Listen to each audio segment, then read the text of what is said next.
बिहार विधानसभा चुनाव से पहले अब एक नारा जो है पूरी तरीके से गूंजने लगा है, भूरा बाल साफ करो। बता दें कि राष्ट्रीय जनता दल के नेता हैं अशोक महतो, उनके द्वारा एक निजी चैनल में बयान दिया गया कि इन 4 जातियों को हमें कोई जरूरत नहीं है, 90 के आगे 10 कहाँ है, 90 है तभी सरकार में है। ऐसे में मेरे साथ बातचीत करने के लिए पंडित राजकुमार शुक्ल जी के पर नाती विपिन तिवारी जी और हम पार्टी के वरिष्ठ नेता हैं।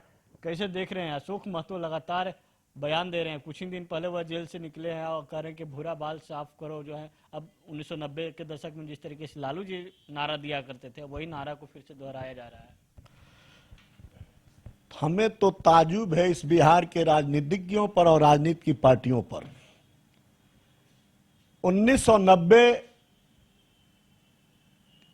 के पहले सामंतवादियों का युग था,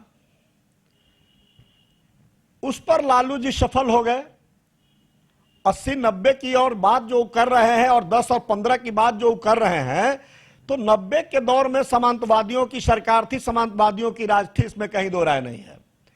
लालू जी ने एक संगूफा छोड़ा, वो सफल हो गए क्योंकि वो एक दौर था। लेकिन हम आज उनके दल के शीर्ष नेताओं से पूछना चाहते हैं, लालू जी से स्वयं पूछना चाहते हैं, किससे लड़ रहे हैं? सामंतवादियों से लड़ रहे हैं कि ओबीसी से लड़ रहे हैं कि बैकवर्ड से लड़ रहे हैं कि दलित से लड़ रहे हैं? नरेंद्र मोदी ओबीसी हैं, अमित शाह ओबीसी हैं, नीतीश कुमार ओबीसी हैं। लड़ किससे रहे हैं लालू यादव जी? जीतन राम मांझी दलित हैं, चिराग पासवान दलित हैं। अब वो कल्पना अपना भुला जाएं। दूसरी चीज है कि आज 90 सभी पार्टियां बन करके पलटिचुआ के आधार पर अब सत्ता बनाएगी। और वो पलटिचुआ कौन है? आज फॉरवर्ड है वो पलटिचुआ, जिधर जाएगा उस तरह सरकार बनेगी। वो भूल जाए भूरा बाल साफ करना। पिछला अगर उन्होंने 60-70 पाया सीट, तो उसका कारण था कि फॉरवर्डों ने 1 मिनट के लिए नाराजगी अपना व्यक्त किया था और नीतीश कुमार को हटाना चाहा था। लेकिन उसी पर उनको जो सीट बढ़ी, वो भूल गए कि दक्षिणी बिहार में उनको मेजर वोट फॉरवर्डों को मिला।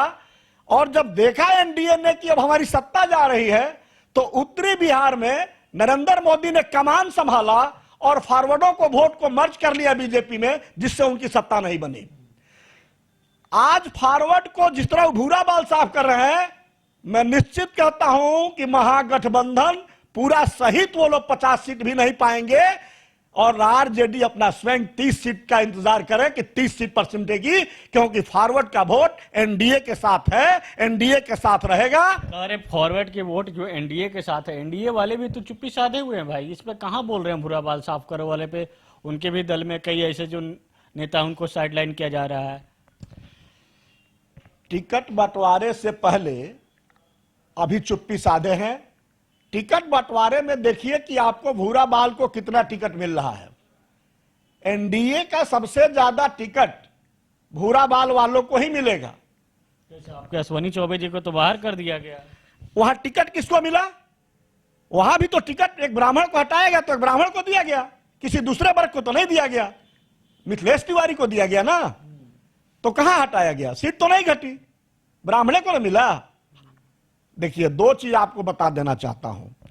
जिस दिन फॉरवर्डों का मोह एनडीए से भंग हो जाएगा, उस दिन भारत में एक अलग क्रांति देखने के लोगों को मिलेगी। रामभद्राचार्य जी ने कल कहा है कि भारत में आरक्षण को लेकर गृह युद्ध होगा, और मैं लिख के देता हूं सभी राजनीतिक दलों को, भारत से आरक्षण को एक दिन हटाना होगा। अगर यह आरक्षण नहीं हटा तो रामभद्राचार्य की भविष्यवाणी सफल होगी, लोगों में गृह युद्ध देखने को लोगों को मिलेगा। मैं पूछना चाहता हूं, SC/ST एक्ट रामविलास पासवान के बेटा के लिए है क्या? जीतन राम मांझी के लिए है क्या? आप काहे नहीं APL BPL उसमें आप शामिल करते हैं? दलित कौन है? दलित वो है जो दलित है, जो गरीब है, गांव में बसा हुआ है, उसको एससी एसटी एक्ट के दायरे में लाइए। लेकिन जो 20% 30% दलित जो आज सवर्णों से भी धनी हो चुके हैं, उनके लिए एससी एसटी एक्ट की बात क्यों होती है? सवर्णों से ज्यादा हो चुके हैं आज के डेट में वो संपन्न, खुद सवर्ण हो चुके हैं, एक्टिव हो चुके हैं, एजुकेशन में है, झूठा केस करते हैं एससी एसटी एक्ट का। इसलिए यह क्रांति निश्चित तौर से एक दिन आनी है। रामभद्राचार्य जी का वाणी असफल नहीं होगा। और मैं लिख देता हूं कि सारे सेकुलर दल वाले को, चाहे वो कांग्रेस हो, चाहे आरजेडी हो, चाहे जेडीयू हो, चाहे सपा हो, चाहे बहुजन हो, जिस दिन सवर्णों ने ठाना कि हमको ओवैसी को पीएम बनाना है, उस दिन सेकुलरिज्म भारत की टूट जाएगी और आरक्षण भी टूट जाएगी। यह बहुत दिन दूर नहीं है। भारत के किसी सेकुलर पार्टी ने, नरेंद्र मोदी के मां का अपमान हुआ, गाली हुआ, लेकिन किसी सेकुलर पार्टी ने नरेंद्र मोदी के मां को अपमान नहीं माना। कहां है उनका सेकुलरिज्म भाई? सेकुलरिज्म कहां है उनका? और ओवैसी ने उनके मां के अपमान को अपमान माना। इसलिए साबित करता है कि अगर ओवैसी सेकुलर है तो सेकुलर है, लेकिन कांग्रेस, सपा, आरजेडी, बहुजन, जेडीयू, हम सभी दलों को कहते हैं जो सेकुलर लिखते हैं, उनका सेकुलरिज्म कहां था? नरेंद्र मोदी के मां को गाली पर क्यों नहीं वक्तव्य ओवैसी जैसा सबका आया?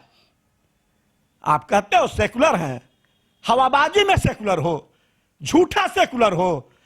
तो जिस दिन सवर्णों ने ठाना कि हमको ओवैसी को पीएम बनाना है, उस दिन आरक्षण अपने आप स्वतः इस देश में क्रांति के रूप में समाप्त हो जाएगा। आरक्षण कोई मुद्दा नहीं रह जाएगा। आखिरी सवाल, ये जो बयान अभी से जो दिया जा रहा है, चुनाव है, 1 महीने के बाद चुनाव, अभी से ही दिया जा रहा है बयान कि भूरा बाल साफ करो, तो इसका क्या चुनाव पर कितना इंपैक्ट पड़ेगा?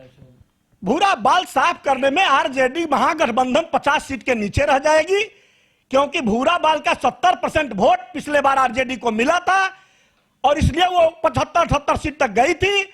लेकिन इस बार यही भूरा बाल 100% पोलराइजेशन एनडीए में करेगा और 50 के नीचे पूरा महागठबंधन होगा।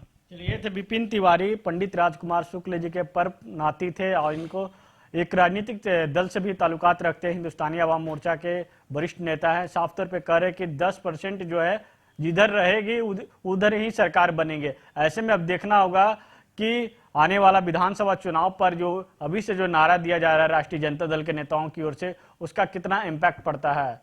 सहयोगी राजवल्लभ के साथ विवेक रंजन, पटना।